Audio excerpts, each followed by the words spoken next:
বাসি রুটি মানে সকালে করা রুটি বেঁচে যায় বা রাতে করা রুটি বেঁচে যায়, সেই রুটিকে না ফেলে কিভাবে আপনারা মুচমুচে নিমকি বানাবেন আজ সেটাই আপনাদেরকে দেখাবো। তো চলুন দেখে নিই। সবার প্রথমে রুটিটাকে এরকম লম্বা লম্বাভাবে কেটে নিতে হবে, সরু সরু স্লাইস করে। আপনারা যদি সরু সরু নিমকি বানান তাহলে সরু সরু করবে, আরও সরু। আমি একটু মোটা মোটা বড় বড় করতে চাই, তাই জন্য একটু বড় বড় করেই কেটেছি। দেখো কিভাবে কাটছি আমি। এই যে এবার এইগুলোকে সাইড ভাবে পিস করবে, দেখুন কিভাবে করছি। কিছু মাইন্ড করবেন না আপনারা, একবার তুমি একবার আপনি করে ফেলছি। তো দেখতেই পাচ্ছ কেমন আড়াআড়ি ভেবে কাটছি, আর কেমন একটা ট্রায়াঙ্গেল মানে ওই ডায়মন্ড কাট শেপ আসছে। এই সবগুলো খুব সুন্দর হয় না, মাঝে মাঝে কয়েকটা ব্যাকাটেরা হয়েছে, যেমন এটা ব্যাকাটেরা হয়েছে। তো এইভাবেই পুরো রুটিটা আমি কেটে ফেলবো এরকম পিস পিস করে। আবারও দেখাচ্ছি, কিছু সরু সরুও করেছি আমি। প্রথমে সরু করেছিলাম, তারপরে বড় বড়। দেখো এইটা কেমন হয়েছে, একদম পুরো একদম ডায়মন্ড শেপের না, এটাকে বরফি শেপেও বলতে পারেন। তো এগুলো পিস পিস করে কাটা হয়ে গেলে এইভাবে গরম তেলের মধ্যে একে একে দিয়ে দেবো। আস্তে আস্তে দেবেন, কারণ এগুলো অনেক তাড়াতাড়ি ফুটতে শুরু করে দেয়। তো দেখতেই পাচ্ছেন কেমন ফুটছে, একদম গ্যাঁচায় গ্যাঁচা হয়ে গেছে তেলের মধ্যে।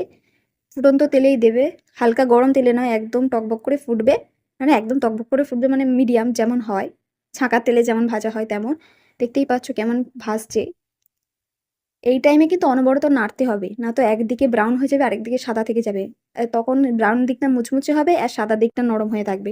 তো এইভাবে নাড়তে থাকবে নাড়তে থাকবে, দেখবে আস্তে আস্তে ব্রাউন কালার চলে আসবে। দেখো কেমন ব্রাউন কালার চলে আসছে, বুঝতেই পারছো। এইভাবে নাড়তে নাড়তে আর একটু ডার্ক ব্রাউন হয়ে যাবে, বেশি ব্রাউন করে নেবেন না, তখন আবার তেতো হয়ে যাবে। এর থেকে একটু ব্রাউন করবে, আর নাড়তে নাড়তেই বুঝতে পারবেন যে একটা কেমন খড়মড় খড়মড় আওয়াজ হচ্ছে।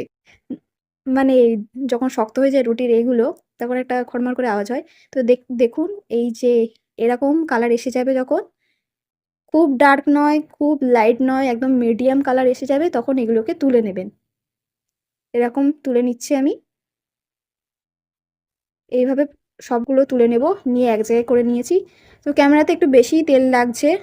তারপর এর মধ্যে দিয়ে দিয়েছি একটু ব্ল্যাক পেপার, গোলমরিচ, আর এটা হচ্ছে নুন।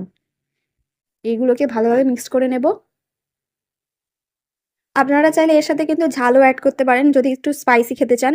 ঝালের গুঁড়ো, নুন এইসব দিয়ে মাখিয়ে নিলে স্পাইসি নিমকি হয়ে যাবে। তো আমি নর্মালি করেছি এমনি হালকা টেস্টের ওপর। নুন গোলমরিচ দেওয়ার পরে আমি ভালো করে মিক্সড করে নিচ্ছি, না হলে নুন এক জায়গায় বেশি এক জায়গায় কম হয়ে যাবে।